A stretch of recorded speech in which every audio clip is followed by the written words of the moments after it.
ఇక చివరిగా అందరూ అంటే ఈ యుద్ధ సమయంలో కాసేపు నవ్వుకోనేలాగా ట్రంప్ వ్యవహరిస్తున్నారు అని ఇంతకు ముందు అన్నాను కదా, దాని గురించి చెప్పాలి అంటే ఈ ఫోటో చూడాలి, పక్కనున్న ఫోటో.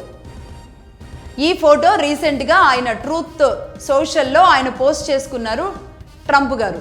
అంటే మొన్న మధ్య ఏమో ఆయన పోపుగా ఆయన ప్రమోట్ చేసుకుంటే, ఇప్పుడు పోపు కాదు ఏమీ కాదు, నేను మత పెద్దనేంటి, అసలు నేనే పెద్దని, నేనే దేవుణ్ణి, అంతా నేనే అన్నట్టుగా ఆయనే జీసస్గా హాస్పిటల్లో ఉన్న వాళ్ళ తలన చేయి పెడుతున్నట్టుగా, ఆ పక్కన నర్సులు వీళ్ళందరూ ఉన్నట్టుగా ఆయన ఒక యేసు ప్రభులాగా, యేసులాగా ఆయన గెటప్ వేసుకొని చాలా బాగున్నారు. నిజానికి ట్రంపా జీసస్సా అర్థం కాకుండా ఉన్న ఈ ఫోటో చూస్తుంటే సోషల్ మీడియాలో ఆయన అలా పోస్ట్ చేసి తర్వాత కొన్ని గంటల తర్వాత ఇది వైరల్ అవుతూ ఉంటే అది నెగిటివ్గా రావడంతో, దీంతో ఇదేమైనా ఎప్స్టీన్ని బ్లెస్ చేస్తున్నారా అని చెప్పేసి ట్రోల్ అవుతుంటే, మళ్ళీ ఇదేమన్నా ఎప్స్టీన్కి మళ్ళీ అది చుట్టుకుంటుందేమో అనేసి ఆయన ఒక రకంగా దీన్ని కొన్ని గంటల తర్వాత డిలీట్ చేయడం జరిగింది.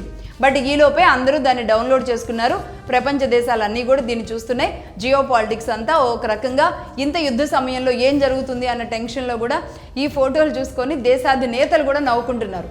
ఆఖరికి మన మోడీ గారు, లేదంటే రష్యా అధ్యక్షుడు పుతినో, నెతన్యాహునో, ఆఖరికి ఇరాన్ అధ్యక్షుడు కూడా, ఇరాన్ ప్రెసిడెంట్ కూడా నవ్వుకుంటూ ఉండొచ్చు. ఇది పరిస్థితి. ట్రంప్ ఏదో ఒక సమయంలో ఇలాంటి ఇంత యుద్ధ సీరియస్ సమయంలో కూడా ఆయన ఇలాంటి జోక్స్ పేలుస్తూ అందరినీ నవ్విస్తూ ముందుకు తీసుకువెళ్తున్నారు అన్నమాట. సరే, మొత్తంగా అయితే ఈ యుద్ధం ఏ టర్న్ తీసుకుంటుంది అనేది చర్చల వైపు అమెరికన్ కాంగ్రెస్ మాట్లాడుతున్నప్పటికీ ఆ చర్చల వైపు అయితే ట్రంప్ ఒప్పుకుంటున్నట్టుగా లేదు.